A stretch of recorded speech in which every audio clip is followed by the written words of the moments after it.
Hi, welcome back. We are now in Matthew 14, and let's get started and see what we can learn today.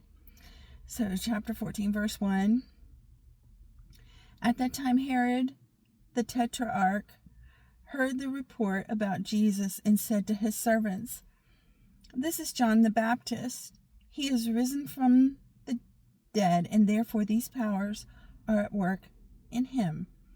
For Herod had laid hold of John and bound him and put him in prison for the sake of Herodias, his brother Philip's wife, because John had said to them, "It is not lawful for you to have her."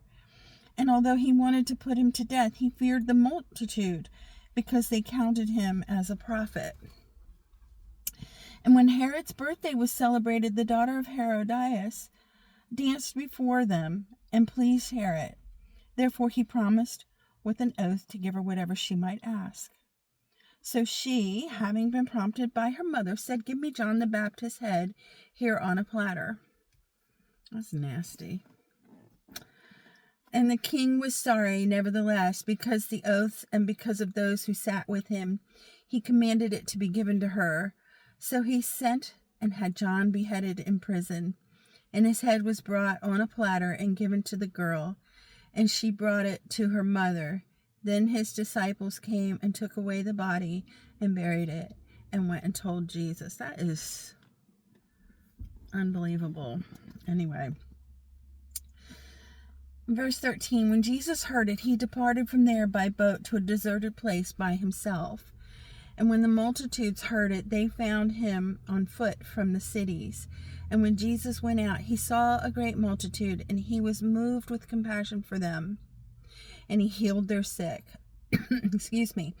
And when it was evening, his disciples came to him, saying, "This is a deserted place, and the hour is already late. Send the multitudes away, that they may go into the village and buy themselves food." But Jesus said to them, "They do not need to go away. You need to give them something to eat." And they said to him, "We have here only 5 loaves and 2 fishes." And he said, "Bring them here to me." And then he commanded the multitudes to sit down on the grass. And he took the 5 loaves and the 2 fish and looked up to heaven. And looking up to heaven, he blessed and broke and gave the loaves to the disciples, and the disciples gave to the multitudes. So they all ate and were filled, and they took up 12 baskets full of the fragments that remained. Now those who had eaten were about 5,000 men, besides the women and children. So there was more than 5,000 people. And I have a little note here. This is something, they never mentioned this in any of the services that I've ever been in, but something to think about. And that was, Jesus was actually in Shiva, or mourning, because his cousin had died. And it's a time when the grieving are to be ministered to. And customarily, we do this even for Christians. We bring food to people who are in grieving.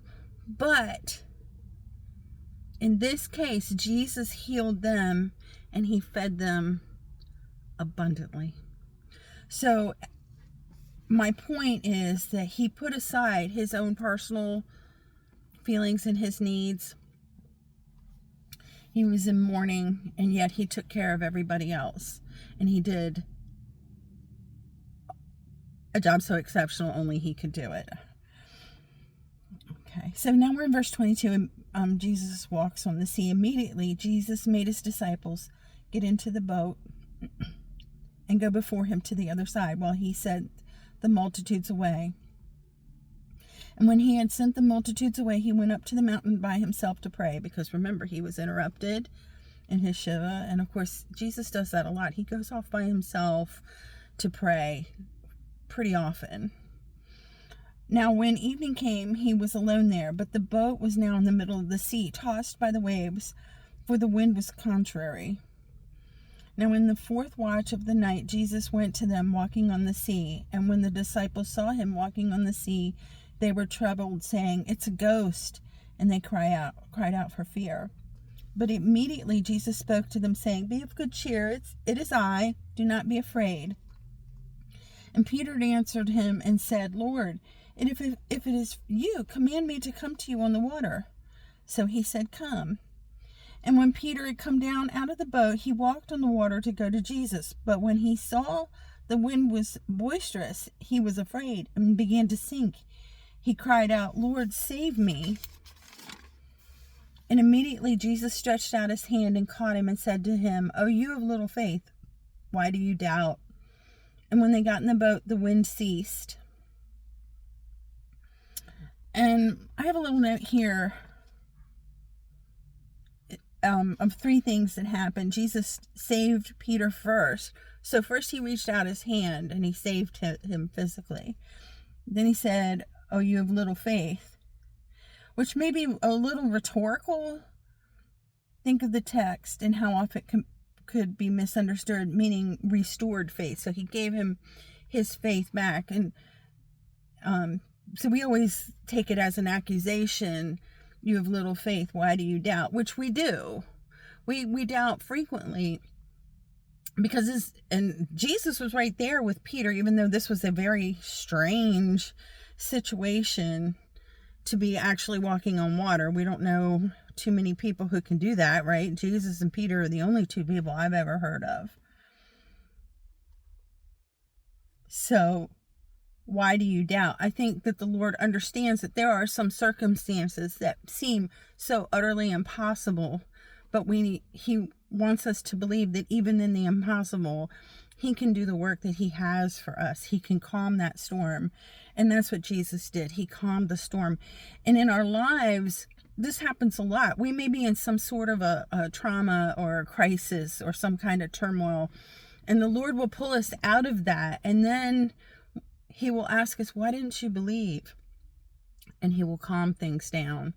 And our life is like that. It's almost like seasons. That's what I call it in my life. When things kind of go crazy, I call it a season. So it might be a period of, this is how my life works.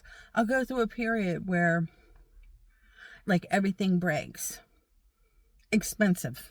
Okay. Expensive breaking. So I'll have a car repair and I'll have to replace a hot water heater and, things like that. And then I may not have any money left when it's all over, but for some reason things calm down and I can rebuild again. But that's the way the Lord kind of works in my life, like in seasons. And I think that this is what happens here, even though it's a situation where he's walking on the water. After he asked him, why didn't you believe? Then he calmed the water.